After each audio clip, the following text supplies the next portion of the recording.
Mega power star Ram Charan నటిస్తున్న Peddi cinema విడుదల తేదీపై నిర్మాత ఎస్కేఎన్ చేసిన వ్యాఖ్యలు ప్రస్తుతం సోషల్ మీడియాలో హాట్ టాపిక్ గా మారాయి. కిరణ్ అబ్బవరం హీరోగా తెరకెక్కుతున్న చెన్నై లవ్ స్టోరీ చిత్ర ఈవెంట్ లో ఎస్కేఎన్ మాట్లాడుతూ పెద్ది సినిమా జూన్ 26వ తేదీన విడుదల కాబోతుందని, అందుకే తమ సినిమా తేదీని మార్చుకుంటున్నామని ప్రకటించాడు. ఒక బాధ్యతాయుతమైన నిర్మాత నోటి నుంచి ఈ మాట రావడంతో పెద్ది వాయిదా పడడం ఖాయమని భావించిన మెగా అభిమానులు తీవ్ర నిరాశకు గురవుతున్నారు.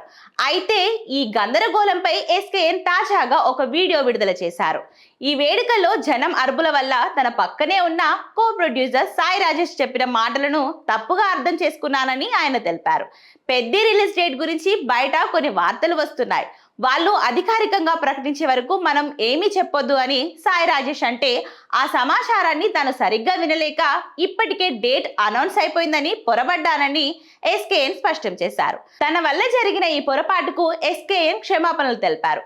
పెద్ది వంటి భారీ చిత్రాల విడుదల తేదీలను ఆయా నిర్మాణ సంస్థలే అధికారికంగా ప్రకటించాలని, తమ వ్యాఖ్యలను ఎవరూ తప్పుగా తీసుకోరాదని కోరారు. ఏదేమైనా పెద్ది ఎప్పుడు విడుదలైనా బ్లాక్ బస్టర్ హిట్ అవుతుందని ఆకాంక్షిస్తూ ఈ మిస్కమ్యూనికేషన్ ను ముగింపు పలికారు.